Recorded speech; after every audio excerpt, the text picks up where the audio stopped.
This is the moment the global economy fractured along American fault lines. 1 year ago, Donald Trump stood in the Rose Garden and announced Liberation Day, a new era of American trade policy. Tariffs on everyone, everywhere, all at once. He promised prosperity. He promised American factories roaring back to life. He promised that other countries would pay. Today, exactly 1 year later, the average American household is paying over $1,000 more annually in what economists call the Trump tax.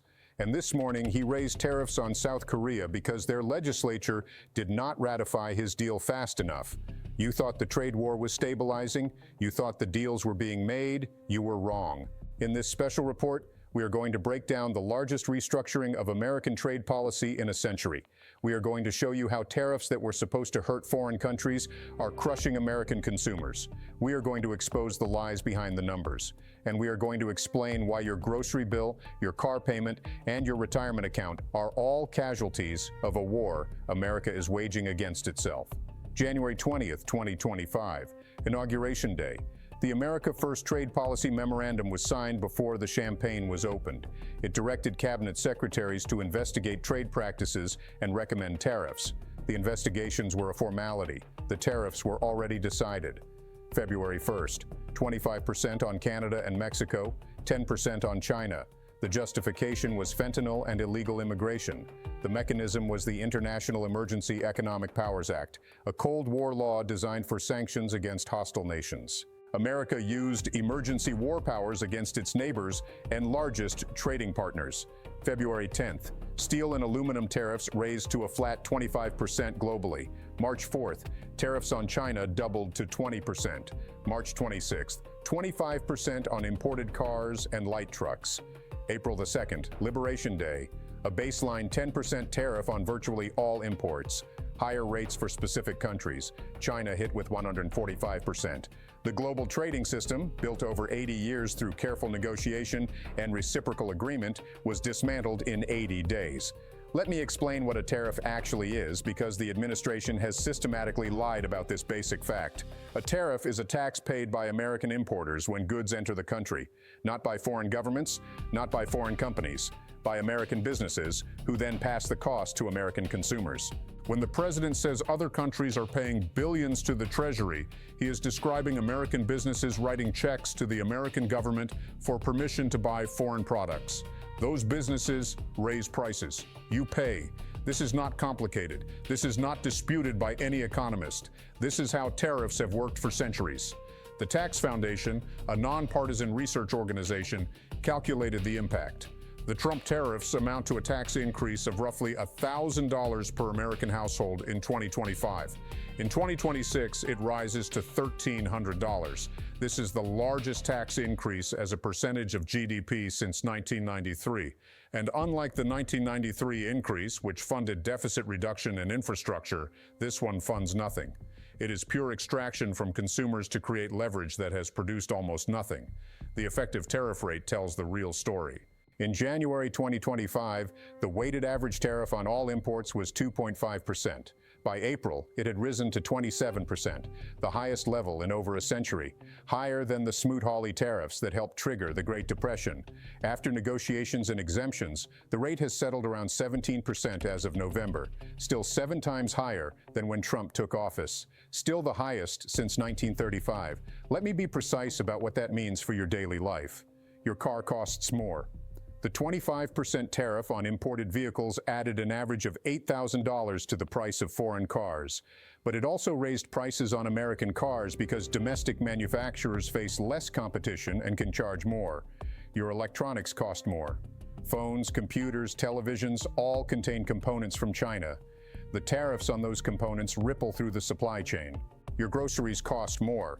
Food imports face new duties. But even domestic food is affected because farming relies on imported equipment, fertilizer, and packaging materials. Your clothes cost more, your furniture costs more, your appliances cost more. This is the Trump tax. It is regressive, meaning it hits lower-income families harder because they spend a larger percentage of their income on goods. It is invisible, hidden in higher prices rather than appearing on a tax form. And it is permanent, baked into the economy, until the tariffs are removed. The administration promised that tariffs would bring manufacturing back to America. Let us examine that claim. Manufacturing employment has grown by approximately 60,000 jobs since the tariffs were imposed. That sounds good until you calculate the cost per job. At current tariff revenue levels, American consumers are paying roughly $3 million in higher prices for every manufacturing job created. $3 million per job. You could pay each of those workers $500,000 annually to do nothing and save money. But even those job numbers are misleading. Many of the new manufacturing positions are in industries that existed before the tariffs. Some are reclassifications of existing jobs. Some are temporary positions that will disappear when the tariff-induced distortions resolve. The jobs that tariffs actually created are the ones processing the tariffs: customs brokers, trade lawyers, compliance officers, an entire parasitic industry that exists only because the administration decided to make trade complicated. The trade deficit was supposed to shrink. It is not. Through September, the year-to-date deficit was running 17% higher than the same period in 2024. The deficit peaked at a monthly record of $136 billion in March as businesses rushed to import before tariffs hit. The administration simply does not understand how trade works. They believe that deficits are like debts, that buying more than you sell means you are losing. Economists across the political spectrum have explained that this is wrong. Trade deficits can reflect a strong economy where consumers have money to spend. They can reflect investment flows. They can reflect currency dynamics. But the administration does not listen to economists. They listen to an ideology that was outdated in the 1930s and has been proven wrong repeatedly since. Now let us look at today, Monday, January 27, 2026. The president announced that tariffs on South Korea will increase from 15% to 25%. The reason? The Korean legislature has not ratified the trade agreement that was negotiated last year. Think about what this means. South Korea is an ally. They host American troops. They face a genuine military threat from North Korea. They have been a reliable partner for 70 years. And we are punishing them because their democratically elected legislature did not move fast enough to approve a deal that their executive negotiated. This is not trade policy. This is extortion. Agree to our terms immediately or face economic punishment. The same day, Trump threatened 100% tariffs on Canada because of their trade deal with China. Canada negotiated lower tariffs on Chinese electric vehicles in exchange for lower Chinese tariffs on Canadian farm products. This is normal trade policy. Countries make deals with each other to mutual benefit, but the administration views any Canadian relationship with China as a threat. If Canada trades with China, we punish Canada. The message to allies is clear. You trade with us exclusively or you face consequences. This is not partnership. This is vassalage. Canada's response was instructive. Prime Minister Mark Carney said Canada has no intention of pursuing a comprehensive free trade deal with China, but he also said Canada will not accept being told who it can and cannot trade with. The middle powers are learning that America under Trump is an unreliable partner who treats allies like subordinates. They are adapting. India and the European Union just finalized a trade deal with each other. 2 decades of negotiation, completed now because both sides realize they need alternatives to American chaos. Latin American exports hit record highs in 2025. Brazil, Chile, Argentina are shipping more than ever, to China, to Europe, to anywhere that is not America. The world is trading around us. We are isolating ourselves and calling it strength. The courts have intervened, though the intervention may come too late. In May, a federal judge ruled that the tariffs imposed under the Emergency Powers Act were illegal. The court found that the emergency, fentanyl trafficking, and trade deficits had no rational connection to the trade measures imposed. Using emergency powers to fight a drug crisis by taxing French wine and Korean cars is not rational policy. It is pretextual abuse of authority. The ruling was appealed. The tariffs remained in effect, pending appeal. The Supreme Court heard oral arguments in November. A decision is expected sometime in 2026. If the court rules against the administration, billions of dollars in tariffs may have to be refunded. Supply chains that were reconfigured based on the tariffs may have to reconfigure again. The chaos will compound.